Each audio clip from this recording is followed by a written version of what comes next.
Welcome to One on One. I'm Greg Bassett, your host from the Salisbury Independent newspaper, and today we have another one of those people in our community who get things done, Kim Hudson. Hi, Greg. How are you? I'm doing well, thanks. As part of our recognition celebration of 1 year of Salisbury Independence, Kim Hudson is one of those people who makes the paper better. I hope I help a little bit. How do you make the paper better? Well, I write a weekly column. I hope that's what you're referring to. Yes. You know, I love your paper, Greg. It's our paper. Okay, I love our paper. I love the positive energy that comes from the paper, the stories about the people, the focus on local. No, we did not rehearse this. I did not expect you to say this. Sorry, well, you asked. So I do, and I love being a part of it. I enjoy so much writing a weekly column, and I like that I get to pick the topic that I write about, so thank you for that. It's fun. What kind of feedback do you get? It depends. Because on our website, when we share your column on the social networking on Facebook, it gets the most views of anything that we do. Really? Yeah. Why is that? Why is that? I don't know. It's funny. Some weeks I won't hear anything. And other times, I guess it's just a topic that speaks to people. I receive emails, or people will stop me wherever I am and say, I really liked your column this week. But sometimes I don't hear anything. So, You know, being in the print business, you don't always get feedback. You don't know what people are thinking. So now, you're not just a columnist for the newspaper, but Correct. What you're known for most in the community as you were a member of the Wycomico County School Board. I don't even know if that's what I'm known most for in the community.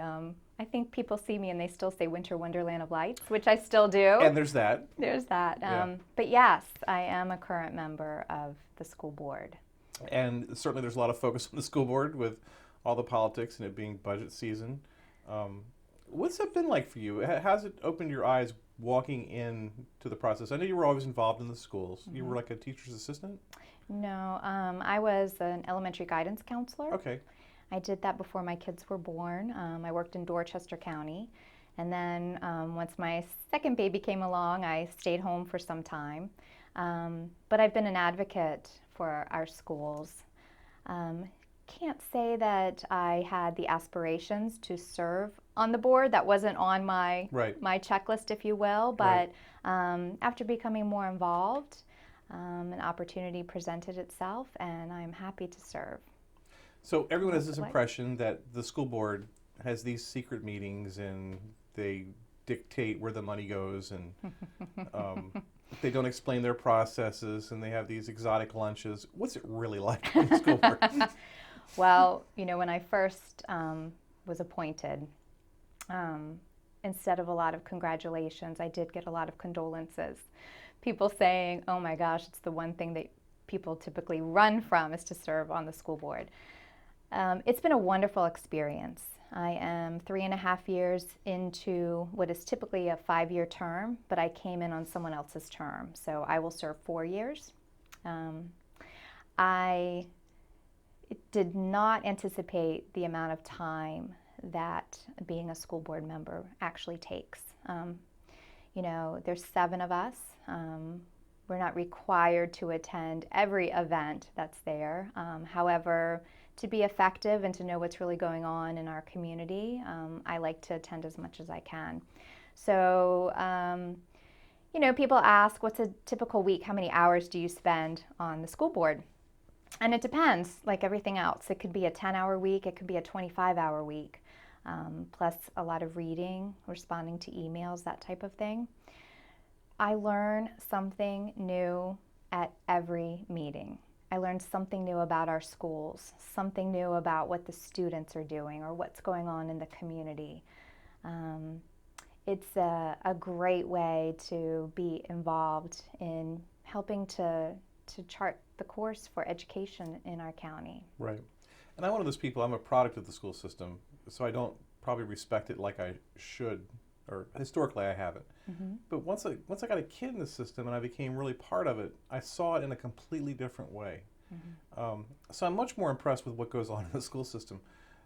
What about you as a school board member? Are you more impressed or less impressed? Do you see the problems more close up, or do you see the possibilities better? Probably both. I mean, obviously, I'm given information on a regular basis. I have detailed information of what's going on in our schools. I certainly see the budget and the budget constraints that we're under, and the challenges that we face with the budget here in our community. But I also get to see probably what most people don't on a regular basis across the county, the wonderful things that are happening, the programs that are in place, the teachers that are doing incredible things, and the results from the students. You know, one of the best parts of our monthly board meetings is hearing from the student reps. Each high school has a student rep. They give a report and they tell us everything that's going on in their school, from the good and the bad. And that is a highlight of the month, truly. Yeah, that's really cool. Now, there's been some controversy lately, I guess part of the political fallout with the school board, and I guess the public feels like they can't control or influence education spending. So there's been this movement toward an elected school board.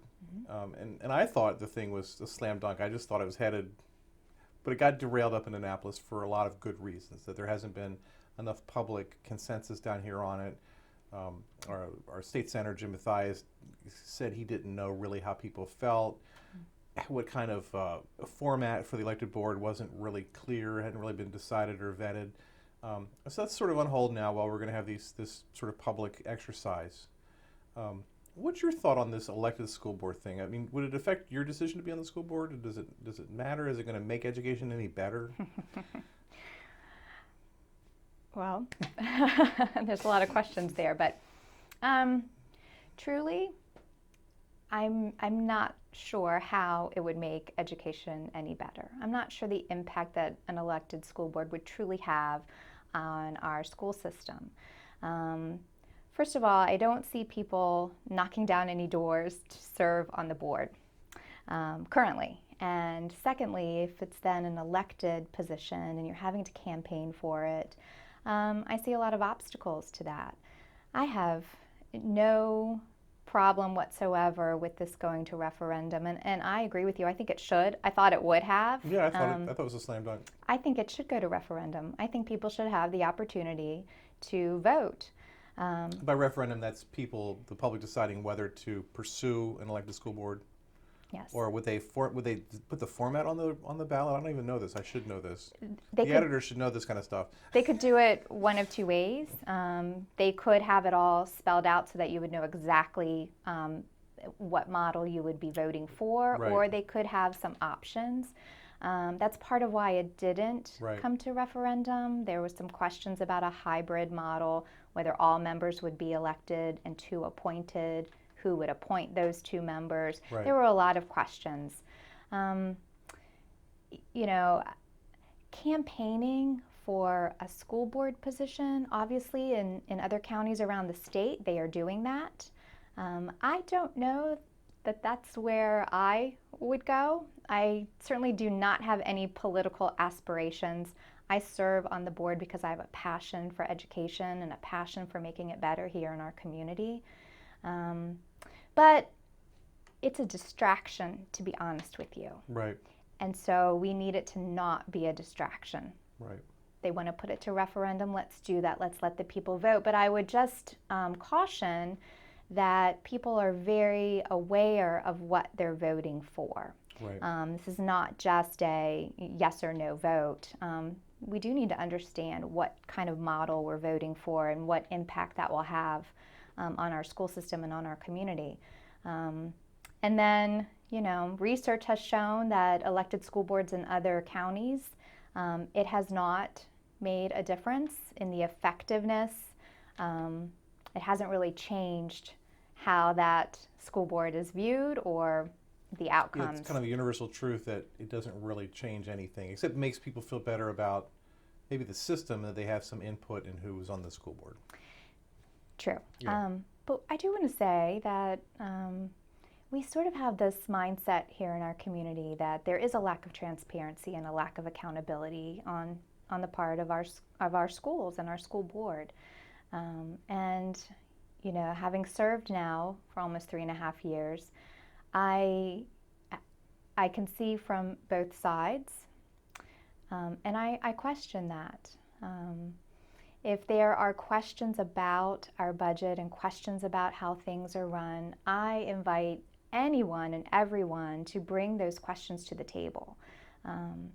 You know, we sometimes are in a community where a lot of rumors are out there, and we've heard that, you know, Bennett Middle School was not going to be built on time. You heard probably Right. rumors such as that, and it's just simply not They true. built it in a swamp, it's sinking. Right, Yeah. right.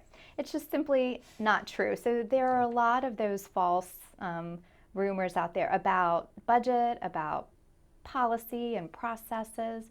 And so the current board members, I will speak for all of us, are very active and engaged in the process, the policy. You know, board members do not have input or we do not do the day-to-day management of a school system. That's not our role. Right. Okay, so it seems a lot like it's a conservative versus liberal kind of thing when people talk about education, which I've never quite understood, because I don't know how the politics, it's not like the conservatives are opposed to education.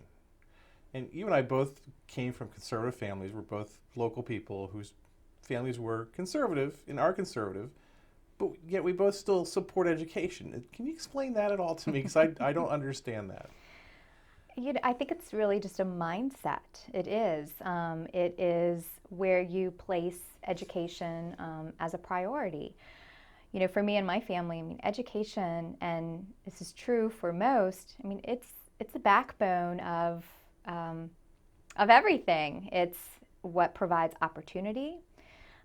It kind of levels the playing field for kids. And so I view education as an investment, and not a liability. It should be one of the biggest assets of a community. And I'm not just talking about the outside of the buildings, although that's very important. It's also what's going on inside those classrooms every day. We talk about economic development in a community, and education is one of the largest driving forces of economic development.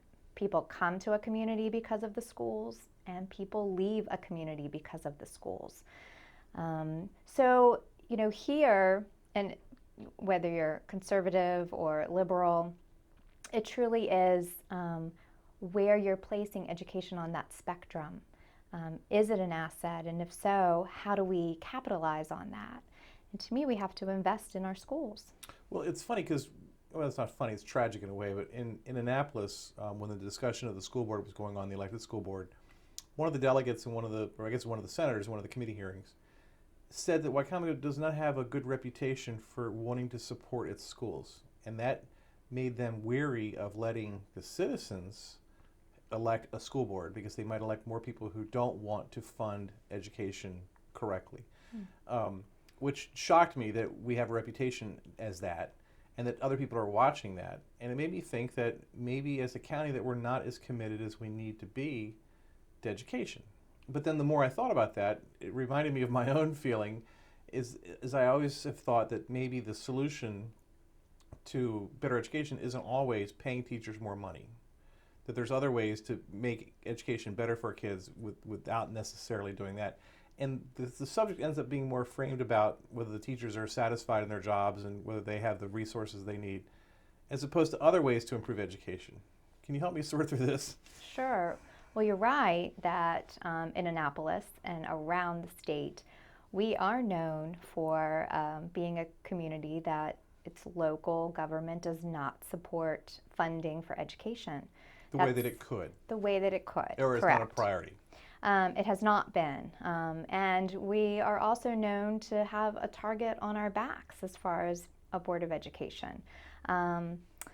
It becomes a them against us sort of mentality, and that has not worked and is not working to move us all forward. It's not just about money. It truly isn't. But when you look at retaining and recruiting high quality teachers, you have to have competitive salaries. When you're looking at having classrooms and schools that have 21st learning technology, you have to have those materials. So our buildings need to be up to speed. Our teachers need to have the resources that they need, and they need to be compensated. We don't want to have teachers that are recruited to other counties simply because of pay. So to me, there's a myriad of things that impact quality education. I'm not all about just throwing money. I've heard that said before. You just want to throw money at the problem to fix it. It is not about that, but it is providing the tools and the technology and the compensation that's needed to keep us, the best that we can be, and to keep us competitive. Right. I mean, you have a son that's in college now. You know that in order to be competitive for college and for careers, we have to be able to provide that foundation so that kids are going and that they're prepared. Yeah. And on the phone with him, college is way harder than he thought it was going to be. Well, not just college, right? I mean, life. It's life. I kind of joke. My husband's company, he is provided a car, and when he received this latest car, it's brand new. Well, I haven't owned a brand new vehicle my entire life. I've never had a new vehicle. But the new vehicles today, they have keyless remotes. They have the backup cameras. They have everything that is on that screen. It's all touch screen. I got in his vehicle and I did not know how to drive it. I'm not kidding. It was, so it's little things like that that we don't think about, but this is where our future is going, where it has been going. And we cannot send kids into the workforce or into a college placement without having the skills and the tools that they need to survive. You just came back from Haiti. I did. Why would you go to Haiti? There's not a lot of great golf in Haiti. So I like to show how dumb I really am. You're so funny. I actually was asked the question if there was a golf course in Haiti.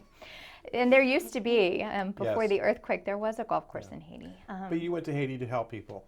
I did. Now, this is where we're wired completely differently. And you wrote about this in the paper, that you were going to have a different thought process as the year went on. Now, it wasn't like a resolutions column, but it was something close to that. Yes. And going to Haiti to help people is just nothing that I would think of doing, which just shows how flawed I am. Why would you go to Haiti? Honestly, the seed was planted about a year and a half ago. I read a book called Seven. And the book really addressed sort of excess in our culture. And this ties right into what we were talking about with our schools. How much excess we have in American culture, from waste to spending, possessions, food, you name it. So I should have paid $5 for my latte this morning. No, somewhat.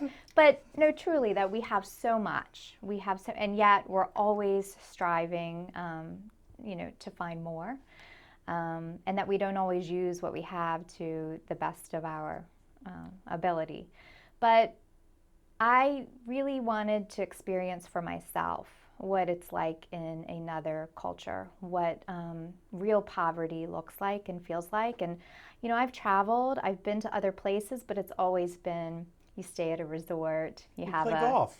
You play golf, you have a gated community that you're staying in. Don't help anybody. You don't really feel and understand what it's like to do that. So the opportunity arose to travel to Haiti with a group, and I actually joined my sister and my nephew, and there were 10 of us all together. And we spent a week helping in Haiti. Life-changing experience. Absolutely a life-changing experience. it just opens your eyes to the things that we take for granted every day. And it opens your eyes to how hard a population of people have to work in order to just survive. We had an opportunity to visit some schools, which is another thing I really wanted to do. And the hard work that the students and the teachers are doing, it's just unbelievable. And it brought back for me just a different perspective of being thankful and grateful for what we have. But it also brought back for me still that passion of doing what we can do here in our community to make it even better. Right. You can kind of see how bad it can be, and it just is inspiring to even try to do more right here. Is there any hope down there? I mean, will it get better in Haiti? I think so. I really do.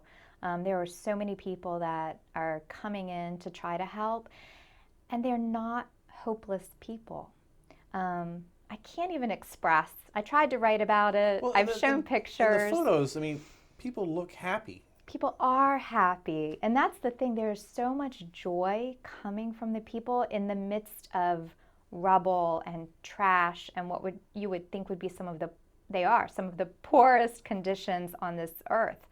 And yet you didn't feel devastation. You felt joy.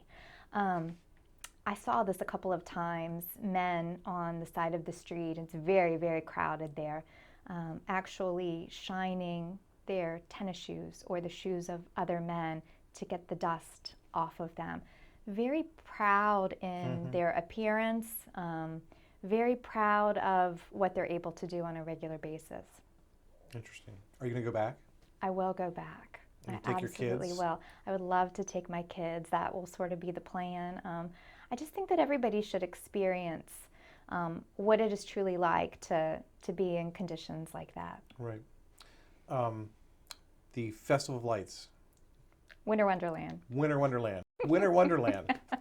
For a long time, Salisbury didn't have fireworks, pretty much, or not very good fireworks. Sorry, JC's. And certainly the winter lights, the Christmas lights, had fallen into disrepair. They weren't right. You did something about that. What did you do? 2005. It was all sort of culminating together, but we did not have fireworks that year. The firemen's muster had been canceled. Which was a great event. And there's talk of bringing that back. I heard that too. Yeah. And we didn't have lights in the park that year. Funding had just run dry. And so it just felt like what was happening in our community. And to be honest, before that, I had been just, a typical mom raising her babies and doing my job and kind of a little bit checked out of what was going on in the community. And that was sort of what started it for me. So I wrote a letter to the editor at the time, and that of the newspaper? Of the newspaper, yes. And that I do get mail. Or I did get mail. It was printed. Yeah. And that just, started conversation, and I met some wonderful people, and we worked together to bring the lights back. And so it'll be 10 years this year that we as a committee have worked on the lights. No, this goes into my category of too hard. So, I mean, as this resident of the community, I would sit there and I would see the same thing. And the idea of bringing the lights back, I would just go, that's too hard. You can't motivate people to do this. If no one wants to do it, the city should take care of it. But it's not that simple. You did a grassroots thing, got people together, and made it happen. We did. And you know what? It was great. It's what you get out of it too. So, we could sit back there and complain. I could have complained and said, I can't believe Salisbury has cut this or cut that, or I could have done something about it. So I just chose to do something. And it's a terrific thing, but still there's work that has to go into it every year.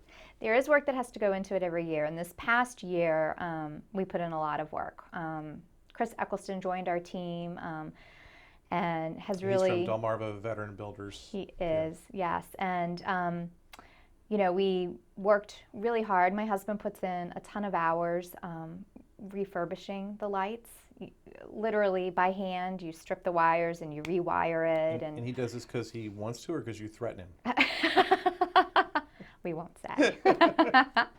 But it's a team effort. I remember you mentioned him in the column about how excited he was to get out there. And Did I say that? sort of, there was, between the lines, you could tell that maybe he had other stuff he wanted to do that day. Well, I don't think when he married me that he thought working on Winter Wonderland of Lights came with the package. Probably not. But my kids help. It just became a family thing, and it's been a lot of fun. So what next for you? What do you want to do more in the community? Have you identified another problem that you'd like to work on? I haven't identified another problem. No. In my current role as a board member, I really, really want to help pave a new way forward. I think it's very important that we work together with the county executive and the county council to stop the target being on anybody's back, and to really look at our schools as being an asset to our community and what we can do to capitalize on that. We need to focus on the issues at hand, not be distracted, and really give education the attention, the resources that it needs and deserves.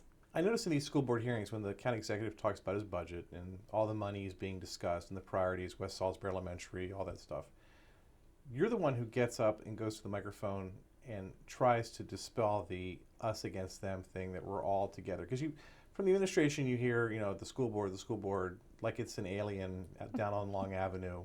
And you kind of hear that a little bit from some of the school people, too, that the county is this county administration, the county executive, even the council, that they're this uncaring bunch of clods who don't get it when it comes to education. Do you want to be the bridge between these people, or is there a way that you can help fix this thing? Is there a way that we at the paper can try to help fix this? That's a great question. I think we take that first step, and let me just say that I think the first steps have been taken. There was a change in the county council, and there have been some great positive things that are already happening. The Board of Education and the county council should meet regularly. The county executive, there should not be surprises on either end of big things that are happening. As a Board of Education, we shouldn't learn in a county council meeting that money is being taken from a bond that we've already allocated. Right, West Salisbury Elementary, it never came up once in the campaign. I moderated campaign debates. No one ever asked it. It wasn't a hot issue. But that was one of the first things that was done, was to reevaluate what was going on with West Salisbury Elementary. Correct. And you guys thought that, it was in the process, it was a done deal, we're going forward with this, and the rug was pulled out, literally. Absolutely. Same thing with Phase 3 with Bennett. Those types of things cannot happen for us to work effectively. We should not hear at the last minute that Phase 3 is not going to be completed. Those are the types of things that we need to work on, having those conversations early, being part of the planning process, and dispelling a lot of the accusations, if you will, that are out there. Why do we have a community that divides, one camp is for Board of Education and one camp is not? We can all say that we're for education, but being for education and really working to make it better can be two different things. So I think that as we move forward and we continue to work on the relationship there, that we also do a better job of talking about the accountability and the transparency, and what does that really mean? What are the questions? What are people looking for specifically? And I think that will help to move us forward. She's Kim Hudson, Winter Wonderland of Lights. That's what it's called, Winter Wonderland. That's what it's called. You got it.